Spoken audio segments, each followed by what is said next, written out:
টি-20 বিশ্বকাপ খেলতে ভারতে যাইতে না পারলেও বাংলাদেশের শুটাররা কিন্তু ঠিকই ভারতে যাইতেছেন টুর্নামেন্ট খেলার জন্য।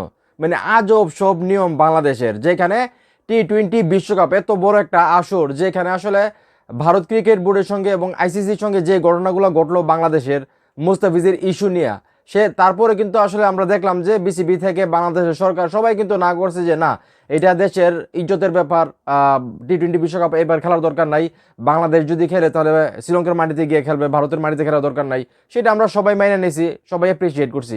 তো এখন আজকে যে নিউজটা দেখলাম যেখানে বলাইতেছে বাংলাদেশের একটা দল, মানে শুটার যারা টুর্নামেন্ট খেলতে যাবে ভারতে, এখন আমার কথা হইলো যদি এই শুটাররা যদি টুর্নামেন্ট খেলতে ভারতে যাইতে পারে তাহলে ক্রিকেটাররা গেলে সমস্যা কি?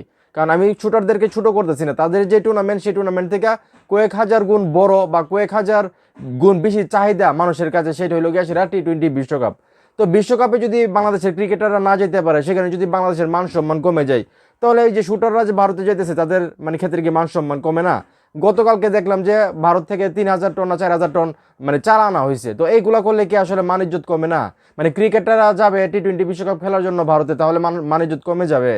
মানে বাংলাদেশ যায় নাই সেটা নিয়ে আমার কোনো কষ্ট নাই, কারণ আমিও বলতেছি আগে মান সম্মান আগে, মানে বাংলাদেশের ইজ্জত আগে, দেশ আগে।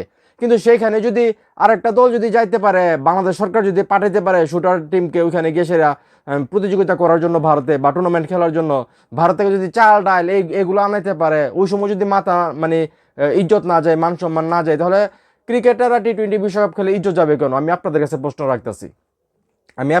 প্রশ্ন রাখতেছি। মানে যদি তো সব দিক দিয়েই যাবে, ঠিক না? মানে ক্রিকেটাররা যাক, আম্পায়ার যাক, ফুটবলার যাক, অথবা শুটার যাক, মানে যেই ভারতে যাবে, ভারতের মাটিতে গিয়ে খেলবে, তাহলে বাংলাদেশের মানিজ্য যাবে, এটা স্বাভাবিক কথা না? এখন শুধু ক্রিকেটাররা গেলে মানিজ্য যাবে, শুটাররা গেলে মানিজ্য যাবে না, ফুটবলাররা গেলে মানিজ্য যাবে না, বা চাইল্ড ডাইল আনলে এগুলো আনলে মানিজ্য যাবে না, এটা আসলে কোন পলিসি সরকারের সেটা তো আমি আসলে বুঝতেছি না। তো এখন এই মুহূর্তে আমার এই ভিডিও যারা দেখতেছেন আপনারাই বলেন, ক্রিকেটাররা চাইতে পারতেছে না, তাহলে শুটারদেরকে কেন আসলে অনুমতি দিল ভারতে গিয়ে আসলে টুর্নামেন্ট খেলার জন্য? সেটা আপনাদের মাথায় কি আসতেছে? অবশ্যই কমেন্ট করে জানাবেন যদি কোনো প্রশ্ন বা উত্তর আপনাদের মাথায় আসে, এবং ভিডিওটা ভালো লাগলে অবশ্যই শেয়ার করবেন।